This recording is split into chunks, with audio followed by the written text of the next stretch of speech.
పై ప్రాంతాలు పై రాష్ట్రాలకు పోకుండా నిరోధించగలిగి ఫ్రీగా ఆళ్లే వెళ్ళి తెచ్చుకునేలాగా, ఆళ్లే తవ్వుకునేలాగా, ఆళ్లే ట్రాన్స్పోర్ట్ చేసుకునేలాగా చేసినట్టయితే ఇసుక వల్ల మనకు మంచి వచ్చేటటువంటి పరిస్థితి ఉంటుంది అన్నది నా ఆలోచన. దాని మీద దృష్టి పెట్టమని చెప్పేసి వినయపూర్వకంగా కోరుకుంటూ, ఇక మట్టి ఇంకొద్ది సార్ ఏ ట్యాక్స్ దయచేసి కూర్చోండి. ఇంకా లాభం లేదు లేదు. I have to use my description. I'm sorry sir. Reddappa గారు మాధవి స్టార్ట్ చేయమ్మా.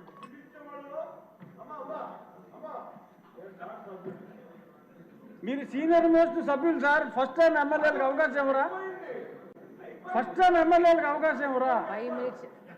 ఏంటి ఇది? కూర్చోండి సార్. మీరు ఒకటి చెప్తారు. ధన్యవాదాలు అధ్యక్ష.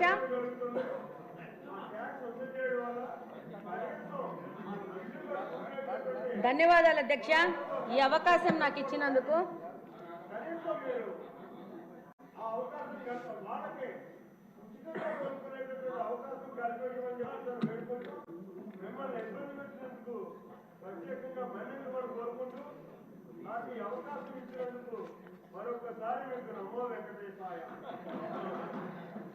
ధన్యవాదాలు అధ్యక్ష. ఈరోజు ఈ బడ్జెట్ సందర్భంగా ఈ అవకాశం ఇచ్చినందుకు. వెనకబడిన ప్రాంతం రాయలసీమ ప్రాంతం, అది కడప నియోజకవర్గం నుంచి వచ్చాను. ఈరోజు కడప అంటే చారిత్రాత్మకంగా వెంకటేశ్వర స్వామి తొలి గడప కడప నుంచి వచ్చాను.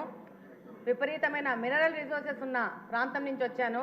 కానీ మా నియోజకవర్గానికి మంచినీళ్ళు లేని పరిస్థితిలో మేము చాలా కొట్టుమిట్టాడుతూ ఉన్నాము. దాదాపు బ్రిటిషర్స్ కాలంలోనే మాకు ఎయిర్పోర్ట్ ఉంది, ఎయిర్ బేస్ ఉంది. అప్పుడే డెవలప్ అయిన కడప నియోజకవర్గానికి ఈరోజు పరిస్థితి ఏంటంటే, మాధవి గారు ఇది బడ్జెట్ మీద డిస్కషన్ చెప్తాను. మీ సమస్యకి మళ్ళీ టైం దొరుకుతుంది. మీ నీటి సమస్యకి కొంచెం చెప్పండి. కొంచెం చెప్పండి అధ్యక్ష. ఈరోజు దాదాపు 164 స్క్వేర్ కిలోమీటర్స్ విస్తీర్ణం ఉన్న కడపలో దాదాపు ఈరోజు 5 లక్షల జనాభా ఉంది. 1971లో 23,000 జనాభా ఉన్న ప్రాంతము ఈరోజు 5 లక్షలుగా జనాభా తయారైంది. కానీ ఈరోజు బడ్జెట్లో కేటాయింపులు చాలా విభాగాలకు కేటాయించినారు. అందులో భాగంగా ఈరోజు మా ప్రాంతం నుంచి మాకున్న ప్రధాన సమస్యను ఈరోజు సభ దృష్టికి తీసుకురావాలని చెప్పి ఈరోజు మీకు అవకాశం అడగడం జరిగింది. అందులో భాగంగా ఈరోజు మాకు వాటర్ రిసోర్సెస్ గురించి చూస్తే 2 water resources, Penna river, Buggavanka almost అది ఫంక్షనింగ్లో లేదు. పెన్నా రిసోర్సెస్ వస్తే, పెన్నా రివర్కి వస్తే 2 గండి water works, Lingampally water works నుంచి మాకు నీళ్ళు వస్తున్నాయి. దాదాపు కరువు పీడిత ప్రాంతం వల్ల దాదాపు ఏ డివిజన్లో కూడా 3 నుంచి 4 రోజులకు గాను ఒక్కసారి నీళ్ళు ఇవ్వలేని పరిస్థితిలో కడప నియోజకవర్గం నడుస్తూ ఉంది. దాదాపు 20% గృహాలకు ఇంకా మంచినీళ్ళ కనెక్షన్ లేదు. మేము కార్పొరేషన్ దాదాపు 20 సంవత్సరాలని కార్పొరేషన్గా ఏర్పడి 20 సంవత్సరాల నుంచి 10 సంవత్సరాలు కాంగ్రెస్ పార్టీ, 10 సంవత్సరాలు వైసీపీ పార్టీ, కార్పొరేషన్ అక్కడున్న శాసనసభ పక్షగా వాళ్లే ఉంటూ గవర్నమెంట్లో లాస్ట్ 5 సంవత్సరాల నుంచి అదే పార్టీ ఉన్నా కూడా పూర్తి నిర్లక్ష్యానికి గురైంది. ఈరోజు ఈ బడ్జెట్ సందర్భంగా ఈ యొక్క సమస్యను మీ ద్వారా ప్రభుత్వ దృష్టికి, మిగతా సభ్యుల దృష్టికి తీసుకుపోవాల్సిన అవసరం ఉంది. కార్పొరేషన్ అని చెప్పుకోవడమే కానీ కార్పొరేషన్లో మంచినీళ్ళు ఇవ్వలేని పరిస్థితిగా కడప నియోజకవర్గము ఈరోజు ఉంది. ఈరోజు దాదాపు 95% రామానాయుడు గారు ఆవిడ సమస్య వినండి సార్ కొంచెం. అవును అన్న, వినండి అన్న. 95% ప్రజలు ఇంకా తాగడానికి మంచినీళ్ళు కొనుక్కునే పరిస్థితిలో ఉన్నారు. ఎంత దుర్భరమైన పరిస్థితి అంటే వాటర్ ప్లాంట్ల నుంచి వచ్చిన రిమైనింగ్ వాటర్ని కూడా పట్టుకొని పోయి గృహ అవసరాలకు వాడుకునే పరిస్థితిలో కడప నియోజకవర్గం ఉంది. కార్పొరేషన్కి సమ్మర్ స్టోరేజ్ ట్యాంక్ లేదు. మనకు ఎన్నో కార్పొరేషన్స్ ఉన్నాయి. అత్యంత హీన స్థితిలో ఉన్న కార్పొరేషన్ ఈ కడప నియోజకవర్గం యొక్క కార్పొరేషను. దాదాపు 100ల సంఖ్యలో వాటర్ ట్రీట్మెంట్ ప్లాంట్లు పెట్టుకొని వ్యాపారస్తులు నీళ్ళు అమ్ముకుంటా వ్యాపారం చేసుకునే పరిస్థితి. లాస్ట్ వైసీపీ గవర్నమెంట్లో వైసీపీ నాయకులు స్కూళ్ళని కూడా మూయించేసి దాంట్లో కూడా వాటర్ ప్లాంట్లు పెట్టుకొని నీళ్ళు అమ్ముకునే పరిస్థితులు కడప నియోజకవర్గం ఈరోజు నడుస్తూ ఉంది. దాదాపు 5 లక్షల మంది జనాభా అంటే నివేదికల ప్రకారం 135 లీటర్స్ వాటర్ పర్ హెడ్ ఇవ్వాల్సి వస్తే 5 లక్షల మందికి దాదాపు 70 MLD వాటరు ప్రొవైడ్ చేయాల్సిన పరిస్థితిలో ఉండాల్సింది ఈరోజు 40 MLD వాటరు ఇచ్చే పరిస్థితిలోనే కడప నియోజకవర్గం ఉంది.